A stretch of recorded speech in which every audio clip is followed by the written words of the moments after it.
Shuchita Pota. As you would know, my father's on this call, Himanshu Pota. So Dr. Himanshu Pota. So I feel very privileged to be here today talking to you all. I know I'm very early in my journey compared to many of you who have been doing this for many many years. So I guess the way that I've tried to answer these questions is sort of drawing out some of the themes and questions from the last webinar, particularly around this idea of what we can do to carry our religion here in Australia. So I think how I'm going to try and do this is I'll talk about my experience as a second generation Indian Australian who I would say I'm a reasonably I guess I would say I'm a practicing Hindu, and I'm reasonably committed to always trying to bring that into my life. So I'll explain, the context of that, and then a little bit about what I believe and how it applies in this Australian context. So I was born in Canberra. I grew up there as well. And we spent many, many weekends at the Hindu Temple and Cultural Centre, which is in the north of the city. So as a kid, my experience there, there's always work to be done at a temple. There's many people on this call, like, Prakash uncle and my dad who, spent hours and hours and days and years of their life working at the temple. But as a kid, really your job was to be there, some light humor, light entertainment, sitting around, watching the comings and goings, the pujas, and then listening to satsangs when there was Swamiji's visiting and all of that. So a key thing that I learned from this time of, very passive observation was all the range of practices within Indian traditions, all the various Indian traditions, and the way that they do all flow and harmonize together. Just really on that search for enlightenment and, realize self-actualization. So, we had Hindus there, obviously Buddhists, Sikhs, Jains, all of us were using this space together. And in my mind, I think as a kid, I thought that was the norm all over the world, maybe. But really looking back, that was quite a unique thing. But it did give me that appreciation for, the broad range of traditions and cultures around Hinduism that really did flourish together in India. So I guess part of this was, the story of Indian migration. Obviously, Canberra is a smaller city. There wasn't heaps of Indians there when we moved there, just a handful of families. I think we probably knew most of them. So I think that's what kind of necessitated that need for a communal kind of prayer space and religious space. But, as the Indian community's grown everywhere, there's now, a massive proliferation of gurudwaras and temples and all of that. So around this time as well, when I was quite young, thanks to my parents, I was initiated into the practice of Kriya Yoga. So that was by Paramhansa Prajnananda. So that was quite influential in my life because it was just a practice that I could do. Then in my mid-teens, sort of an extension of this and, working alongside that was the first of many Vipassana 2-week retreats that I did.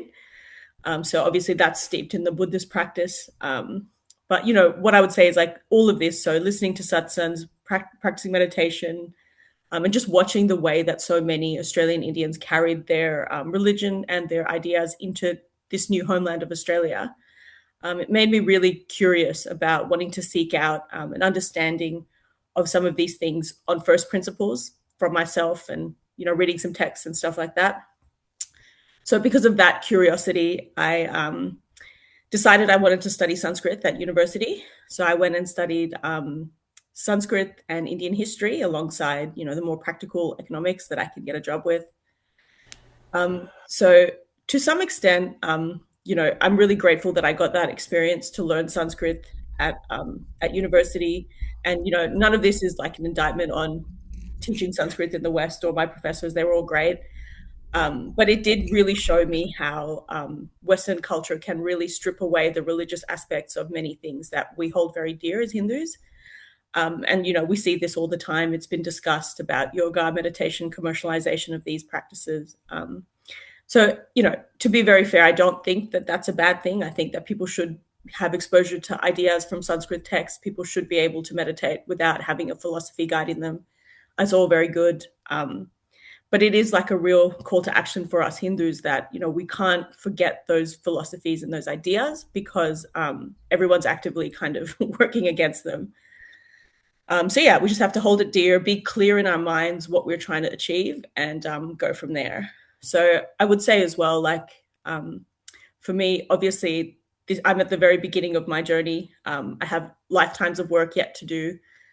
So these are all just thoughts, based on my very limited experience. So please give me some grace.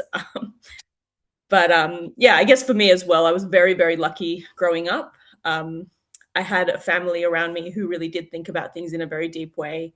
My father, obviously, he has, a great collection of thoughts and ideas, as well as, you know, some things that many people don't get access to, like just books. And, the number of books I have in my house, even now, living in a different state to my parents, on Hindu philosophy, Hindu poetry, all of these ideas that some people don't get the opportunity to have access to. So I'm very lucky in that sense.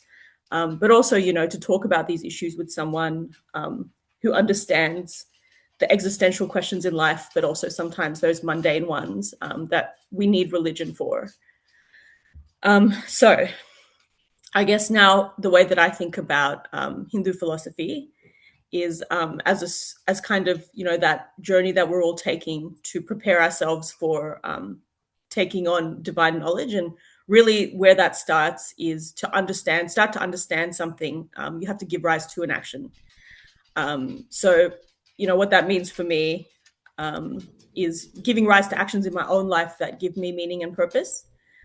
So that's around having an understanding, trying to understand ideas of thinkers who came before me. And they have left us a lot to think about in terms of the intellectual and spiritual traditions, to understand the nature of religion. And yeah, I'm talking about Swami Vivekananda, Sri Aurobindo, even writers who have written about Sri Aurobindo. I think one book that was very influential for me was The Adventure of Consciousness, which is really about the ideas around where you kind of go with meditation. So yeah, I think it is just kind of knowing, first of all, that where we're going in the long term, and just understanding that that takes time and a lot of effort.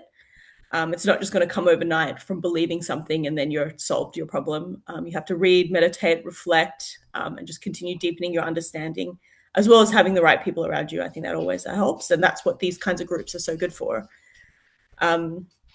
So I think the way that I think you can measure how you're going is that your purpose in life and your meaning in life becomes increasingly tied to your spiritual and religious action.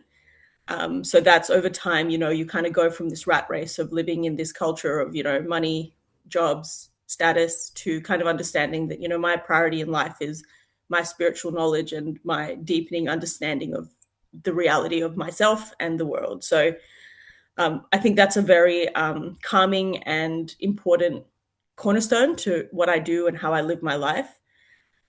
So, I'm very grateful to have those practices in my life. So I think really to do this, it's really important maybe sometimes to let go of some of the things that you hold as facts that maybe they're not. You can't just say that, all truth stems from this book, or there's a particular concept of God that we all need to take to be right. It's very important to just remember that for Hindu, there is, experiential things that you need to do, but that's based on letting go of your ego, being, taking on action. So the last thing I'll talk about a little bit is just this in the context of being an Australian Indian. So I think in many of these things, and, I talk to many people all over Australia who have migrated here recently, less recently, all of that. And I think there is a big difference between practicing Hinduism in Australia and India. And in some ways, I honestly think maybe it's easier to be a Hindu in Australia, because you don't have to worry about all the baggage that comes with being in a country like India, which is obviously no criticism, but it is so steeped in so many things that are constantly playing out. But as a Hindu here, you don't really have to worry about any of that. Like some of this stuff around, it obviously plays on you a little bit, like some of these conceptions of caste and stuff that's always coming up. But yeah, to some extent, we're a bit separated. So yeah, we don't have to have Hinduism as our way of life or our dharma necessarily. We can still very much follow the norms of Australian society, live within those norms, and have a lot of freedom. And I'm talking about like economic freedom, but also time and space, and yeah, recreation is really valued in Australia. So that's I'm not saying it's recreation, but I'm saying that you have that time.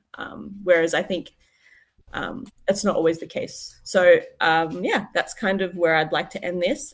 This is obviously an ongoing discussion. Like I said, many more for me. So please, very happy to talk to anyone and chat about these ideas. And deeply humbled that you've taken the time to listen to me today. So thank you so much.